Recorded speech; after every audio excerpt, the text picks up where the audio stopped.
ओम नमो नारायण। सभी को जय श्री कृष्णा, जय गुरुदेव। सच्चिदानंद योगशाला के ब्रह्म जन्मावली ऑनलाइन सीरीज भाग 4 की कक्षा नंबर 7 में आप सभी का बहुत बहुत स्वागत है। अब नेक्स्ट टाइम से मैं डायरेक्ट लेक्चर नंबर बोलूँगी बिकॉज ये बहुत लंबा है। मैं आशा करती हूँ आप सभी स्वस्थ हैं, सुखी हैं, सुरक्षित हैं, आपके अपने भी स्वस्थ सुखी हैं, आपके पास हैं और आप सभी अच्छे से इस लॉकडाउन, मतलब अभी तो लॉकडाउन नहीं है लेकिन फिर भी बाहर कोरोना है, तो प्लीज़ थोड़ा सा सभी चीज़ों से बच के रहिए। और अभी भी बाहर कोरोना है तो अपना अपना ध्यान रखिए। और योग ध्यान ज्ञान तो हम लोग सब ये सारी चीज़ें कर ही रहे हैं, समझ रहे हैं, चीज़ों को सुन रहे हैं, गुरुदेव भगवान जी के ज्ञान को और सभी तरह के ज्ञान को साधना भी कर रहे हैं, भक्ति भाव में भी है, लेकिन अपना अपना ध्यान भी सभी लोग रखिए। तो आज का हमारा जो टॉपिक है 7th लेक्चर का वो है शांति क्या है और शांति को कैसे पाया जाए। तो पहली बात, ये क्वेश्चन ही गलत है जो मैंने फ्रेम किया है, क्योंकि शांति को पा नहीं सकते, शांति हम हैं। देखिए, किसी भी चीज़ को करने के लिए एक बेस होता है। जैसे अगर हमें बिल्डिंग बनानी है तो उसके लिए नींव होती है ना, नींव तो होती है, उसकी के ऊपर बिल्डिंग खड़ी होती है। तो हमारी नींव ही शांति है। हम सुख हैं, हम शांति हैं, हम आनंद हैं, हम परम आनंद हैं, हम सच्चिदानंद हैं, हम परम शांति हैं। पहली बात तो ये आप मान ही लीजिए, क्योंकि यही सत्य है। हम सत्य हैं। हम सत्य की कैसे खोज करेंगे? हम सत्य हैं, हम शांति हैं। समुद्र है, अब उसमें लहरें उठती हैं तो वो तो उठेंगी ही उठेंगी, क्योंकि समुद्र के अंदर लहरें बनेंगी तो बनेंगी ही बनेंगी, बिकॉज यहाँ पर चंद्रमा है, चंद्रमा का जो पुल है उसकी वजह से समुद्र में लहरें बनती हैं। तो इसी तरह से, क्योंकि हमारे अंदर हम ब्रह्म हैं और हमारे अंदर हम ही से प्रकृति का भी निर्माण हो गया, तो प्रकृति जन्य दोष तो आएंगे ही आएंगे। अब हम इन्हें दोष कहते हैं, लेकिन ये भी हम कह लेते हैं नारायणी है। तो नारायण के अंदर एक और नारायण, और जो एक और नारायण है वो कई सारे जीव भाव भी हैं और प्रकृति भी है। और क्योंकि हमारे अंदर क्योंकि हमारे पास शरीर है, हम शांति हैं, लेकिन क्योंकि हमारे पास शरीर है और शरीर 5 तत्वों का बना है और 5 तत्व अपने अपने रंग रूप तो दिखाएंगे ना। तो इसीलिए कहते हैं आयुर्वेद में भी क्या होते हैं, दोष होते हैं, वात पित्त कफ और आम दोष। आम मतलब सभी तीनों मिला के, वात पित्त कफ। अब वात पित्त कफ में भी क्या होता है, परसेंटेज होता है कि वायु और अग्नि और ये जो 5 तत्व हैं, इनके कॉम्बिनेशन से ये दोष बनते हैं। और जिस शरीर में जो दोष ज़्यादा होता है उसकी प्रवृत्ति उसी तरह की होती है और उसके शरीर में बीमारियां भी उसी तरह की होती है। तो थोड़ा आयुर्वेद को समझना भी ज़रूरी है ताकि हमारा शरीर स्वस्थ रहे। आप प्लीज़ आयुर्वेदाचार्य के पास भी जाइए, अपनी नाड़ी परीक्षण करवाते रहिए और आयुर्वेदिक ट्रीटमेंट ही लीजिए, क्योंकि वो आपको जड़ से आपके प्रकृति के दोष को मिटाता है।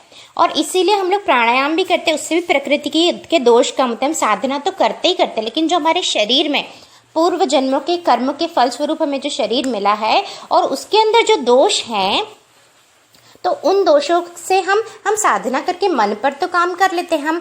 हम एक लेवल तक तो हम आसन वगैरह करके हमारे शरीर को स्वस्थ रख लेते हैं, लेकिन फिर भी जो इसमें दोष है तो हम इसमें आयुर्वेद का सहारा भी ले सकते हैं। तो कुल मिला के कहने का मतलब है कि समुद्र तो समुद्र है, उसके अंदर लहरें तो उठती बनती बिगड़ती रहती है। तो इसी तरह से हम तो शांत हैं, हमारे अंदर विचार, भाव और गुण आते जाते रहते हैं।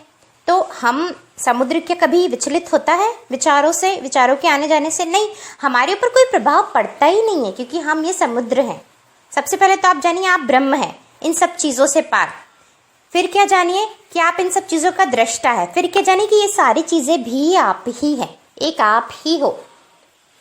तो फिर जब ये सारी चीज़ें आप हैं तो किसी चीज़ के आने या जाने से आप विचलित होंगे क्या? मेरे अंदर एक भाव आया, ठहरा, चला गया, ठीक है, मुझे पता चला तो भी ठीक है, मुझे नहीं पता चला तो भी अपने आप ही चला जाएगा। एक चीज़ ज़्यादा देर तक टिक ही नहीं सकती आप में। मैं आपको कहती हूँ आप 24 घंटे गुस्सा होकर दिखा दीजिए, गुस्सा रहकर दिखा दीजिए, आप एनलाइटन हो जाएंगे। मैं कहती हूँ आप 24 घंटे तमस में रहकर दिखा दीजिए, आप एनलाइटन हो जाएंगे। मैं कहती हूँ आप 24 घंटे सत्व में रहकर दिखा दीजिए। मैं कहती हूँ किसी से 24 घंटे आप नफरत करके भी दिखा दीजिए, वो भी नहीं हो पाएगा, वहाँ पर भी आपके अंदर दया आ जाएगी। तो ये सारे जो गुण हैं ये बनते बिगड़ते, सृष्टि स्थिति लय, और आप हैं परमानेंट, आप हैं शांति। आप शांति की खोज में कहाँ जाते हैं? आप ही शांति हैं। आप ही सुख हैं, आप ही ब्रह्म हैं, और ये जो लहरें हैं ना ये भी आप ही हैं। तो जब सभी कुछ आप हैं तो आप तो ठहरे ही हुए ना, आप तो हैं ही, आप तो परमानेंट हैं। आप ना आते हैं, ना जाते हैं, ना जन्मते हैं, ना मरते हैं, और आप ही के अंदर ये असंख्य जीव भाव उठते बनते बिगड़ते, ये प्रकृति, ये मन। तो देखिए, एक तो है प्रकृति जिसके जो सिर्फ वाइब्रेशंस पर काम करती, सिर्फ वाइब्रेशन। पेड़ पौधे जो होते हैं वो आपकी सिर्फ वाइब्रेशंस को समझते हैं, प्योर वाइब्रेशंस। दूसरा जो आ गए हमारे रेप्टाइल्स भी सिर्फ वाइब्रेशंस को ही समझते हैं, उनके अंदर इमोशंस नहीं होते। फिर आगे आ गए मैमल्स, जो जानवर हैं, जो स्तनधारी हैं, उनके अंदर भावनाओं का जन्म हो जाता है, जीव भाव का, कि ये मेरा बच्चा है, मैं इसकी रक्षा करूं। ऐसा क्यों हो जाता है? क्योंकि उनका जो शरीर है, उनके पास इतने इस तरह के उनके पास खूंखार हथियार नहीं है कि वो अपनी रक्षा खुद कर सके। तो माँ बाप को उनकी रक्षा करनी पड़ती थी, तो इसलिए उनके अंदर ममत्व आ गया, जीव भाव आ गया कि ये मेरा है और ये मेरा नहीं है। और जो रेप्टाइल्स हैं उनके लिए तो सिर्फ भोजन, दैट्स इट, सिर्फ भोजन और निद्रा और सेक्सुअल टेंडेंसी। फिर मैमल्स के अंदर भोजन, निद्रा, सेक्सुअल टेंडेंसी मतलब रिप्रोडक्शन, ये लोअर चक्र तो है ही, है ना, कर्मयोग तो यहाँ तक तो है ही। फिर हृदय चक्र का भी जागरण हो गया, मतलब भावनाएं भी आ गई। जानवरों में भी भावनाएं होती हैं, इसीलिए कहते हैं कि जीवों को नहीं खाना चाहिए, क्योंकि जब उन्हें मारा जाता है तो उनके अंदर उनको पता होता है वो मरने वाले, तो उनके अंदर वो वाइब्रेशंस, उनके अंदर वो हार्मोन सिक्रीट होते हैं जो भय के, जो डर के वाइब्रेशन, तो उनके शरीर में ये सारे वाइब्रेशंस आ जाते हैं। फिर हम उसी तमस को, उसी एंजाइटी को खाएंगे, तो हमें क्यों नहीं एंजाइटी होगी लाइफ में। और कर्म के हिसाब से भी ये बहुत गलत कर्म है। लेकिन यहाँ पर भी फिर कई सारी चीज़ें होती हैं कि वो चीज़ें अलग हैं कि पुराने ज़माने में जब पहले सिर्फ शिकार ही करते थे, क्योंकि कोई भी कर्म को सही या गलत कैसे साबित किया जा सकता है, जहाँ देश, काल, पात्र, तो ये तीनों चीज़ों का को देखकर बताया जा सकता है कि एक ही कर्म को मैं करूँ या आप करो, वो सही और गलत हो सकता है, आपके लिए सही हो, मेरे लिए गलत हो। तो बहुत सारी चीज़ होती है। खैर, ये नॉनवेज की बात अलग है। नॉनवेज तो बेसिकली इसीलिए नहीं खाना चाहिए क्योंकि जो सामने वाला जीव है वही हम हैं, तो हम उसे कैसे खा सकते हैं, क्योंकि वो भी नारायण है, हम भी नारायण हैं। इसीलिए ऐसे तो पत्ती को तोड़ना भी हिंसा है, लेकिन कम से कम हिंसा करनी है हमें, कम से कम दर्द पहुंचाना है, कम से कम दुख पहुंचाना है किसी को। तो कुछ ना कुछ तो खाना ही पड़ेगा ना पेट भरने के लिए, हमारे अंदर भी तो नारायण है। तो ये तो मैं कहाँ पर थी? हाँ, तो यही मैं कह रही थी कि फिर आए मैमल्स, तो उनके अंदर जीव भाव का जन्म। फिर आए ह्यूमन बींग्स, तो उनके अंदर सेरेब्रल कॉर्टेक्स आ गया, मतलब बुद्धि आ गई। अब और ऊपर आ गए, विवेक आ गया। अब वो सोचने लगा कि मैं कौन हूँ, मैं कहाँ से आया हूँ, मैं यहाँ कर क्या रहा हूँ। ये जीव भाव, मैं जीव भाव और पक्का हो गया। तो ये जो क्वेश्चन है यही हमें मुक्ति तक भी ले जाते हैं। ऐसा नहीं कि ये क्वेश्चन गलत है, ये जो हमारी बुद्धि है यही हमें मुक्ति तक भी ले जाती है। एक बुद्धिमान व्यक्ति ही मुक्ति तक भी जाता है, लेकिन वही बुद्धि को अगर सद्गुरु नहीं मिले, अगर उसी बुद्धि को विवेक और सद्गुरु का सानिध्य से विवेक नहीं मिला, तो वही बुद्धि हमें खा भी जाती है। इंटेलिजेंट इंसान ही हमेशा परेशान होता है, डिप्रेस होता है, सुसाइड करता है। आप देखिए, इतने बड़े सुपरस्टार है, सुपर इंटेलिजेंट है वो, लेकिन उन्होंने सुसाइड कर लिया। क्यों? क्योंकि उनके पास सद्गुरु नहीं थे, उनकी बुद्धि उन्हें ही खाने लगी, उनके प्रश्न उन्हें ही खाने लगे। उनका जीव भाव, उनकी बुद्धि से उन्होंने अपने आप को नहीं खोजा, पर उनकी बुद्धि उनके जीव भाव में ही फंसकर उन्हें उदासी की तरफ ले गई, गहन उदासी, डिप्रेशन और बहुत सारी चीज़ें। इंटेलिजेंस बहुत अच्छी है, अगर उस इंटेलिजेंस से आप सद्गुरुदेव भगवान जी को ढूंढ पाए, किसी सद्गुरु को ढूंढ पाए, इंटेलिजेंस अच्छी है बुद्धि, अगर वो आपको मुक्ति तक ले जाए, गुरु के द्वार तक ले जाए। ठीक है, तो बेसिकली हमारे अंदर भी जो, जैसा हमारी बॉडी भी तो इवॉल्व ही हुई है ना, तो हमारी बॉडी के अंदर भी ये सारे गुण हैं। लोअर से लेकर जो सबसे नीचे वाला चक्र है, 7 चक्र होते हैं, वहां पर क्या है, पूरे हम जानवर हैं। थोड़ा ऊपर आए तो हमारे दिन प्रजनन, सिर्फ प्रजनन। थोड़ा ऊपर आए तो कर्मयोग, यानी अब हम अपने लिए खाना वाना ढूंढना, ये सारा। और थोड़े ऊपर आए तो हमारे अंदर भावना है, हृदय चक्र। और ऊपर आए विशुद्धि चक्र, यानी हमारी वाणी, सत्य, बुद्धि। फिर तीसरा नेत्र, तीसरे नेत्र से तो खैर चीज़ें बहुत परिवर्तित हो जाती है, क्योंकि तीसरा नेत्र मतलब वैराग्य, मतलब सत्य का दर्शन आप कर सकते हैं कि क्या सत्य है, क्या सत्य नहीं है। सत्य तो सभी कुछ है, लेकिन क्या परमानेंट है, क्या परमानेंट नहीं है। हम किसी भी ऐसी चीज का अगर आधार लेते हैं ना हमारे जीवन में जो परमानेंट नहीं है, तो वो बंधन है। क्योंकि ये मन के बनाए हुए संसार का जब तक आधार लेते रहेंगे, चाहे यहाँ पर किसी भी फॉर्म का हम आधार लें, किसी भी चीज को पकड़ के रखेंगे, किसी भी चीज का सहारा लेंगे ना, तो वो बंधन ही है। ठीक है, तो ये सहस्रार, और उसके बाद तो फिर सहस्रार, तीसरे नेत्र के बाद जो सहस्रार है, यानी जहाँ सत्य ही सत्य है, वहां सिर्फ ब्रह्म ही ब्रह्म, आप हो, आप वहां हो। आप नीचे मत मानिए अपने आप को, आप वहां हो, वहां आप है, आप शांति हैं, आप सुख हैं, आप परमानंद हैं, आप सच्चिदानंद स्वरूप हैं। अब आपके अंदर ये सारी चीजें जो आती है उसे आने दीजिए, जो जाती है उसे जाने दीजिए। सिर्फ आप देखिए इसे, वो भी प्रेम भाव से देखिए, ये भी तो आप हैं। तो व्हाट इज पीस? शांति क्या है? आप शांति हैं। और शांत कैसे रहना है? आप जब शांत हो ही, आपके अंदर अगर कुछ उथल पुथल हलचल हुई तो आप उसे देख लोगे, और वो भी तो नारायण है, वो भी तो प्रकृति भी नारायण है। नारायण ही नारायण को देखे, नारायण नारायण से लड़ता थोड़ी ना है, नारायण नारायण को देखता है और मुस्कुराता है। बस आप आपको देखें, आप आप में खेले, आप आपको देखकर मुस्कुराए, तो किसी तरह का द्वंद्व है ही नहीं।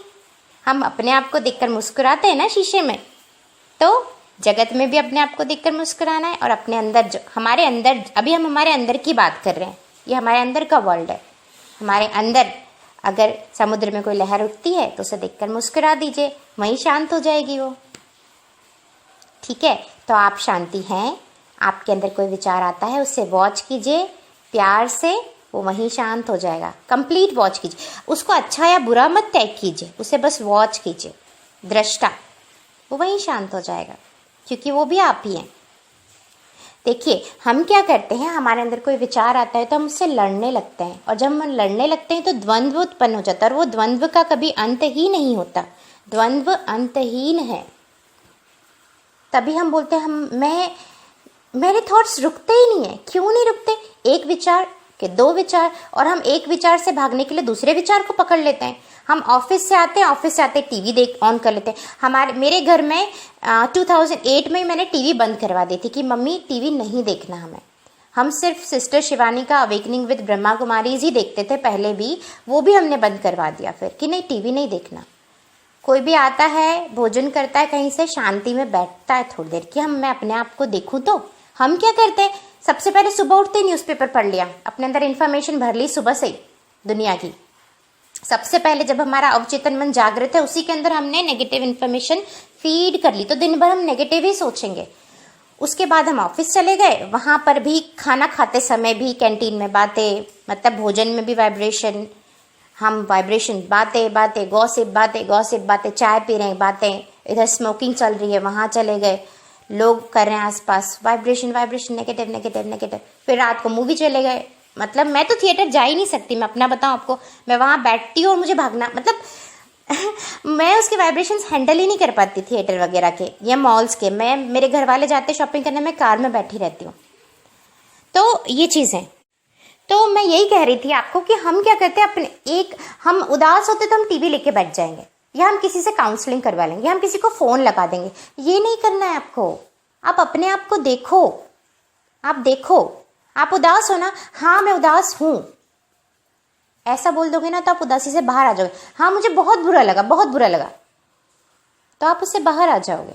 आप अपने आप को देखिए, और इसीलिए ध्यान करते कि थोड़ी डिस्टेंस आ सके कि ये उदासी मैं नहीं हूँ, ये मेरे अंदर उठा हुआ एक भाव है जो प्रकृति जन्य है, ये आता है और चला जाता है। फिर बाद में जब आपको आत्म साक्षात्कार हो जाएगा, तब तक आपको पता ही चल जाएगा कि ये भी आप ही हैं, सब कुछ आप ही, आपके सिवा कुछ है ही नहीं। तो आप अपने आप से तो लड़ोगे है ही नहीं ना। तो यही है कि हम शांत हैं, हम सुख हैं, हम आनंद हैं, हम मुक्त हैं। अब हमारे अंदर जो भी चीज़ चलती रहती है वो कोई परमानेंट तो है नहीं, तो आती है, बनती है, बिगड़ती चली जाती है। ठीक है, आने दो। अब कोई अगर धर्मशाला है, धर्मशाला बोलने लगे नहीं नहीं नहीं, मेरे अंदर तो कोई नहीं आएगा। क्यों? तो धर्मशाला है ना, उसके अंदर कोई आता है, रुकता है, ठहरता है, चला जाता है। कोई 100% थोड़ी ना घर गृहस्थी थोड़ी ना बस जाती वहां पर। तो आप भी एक धर्मशाला की तरह हो।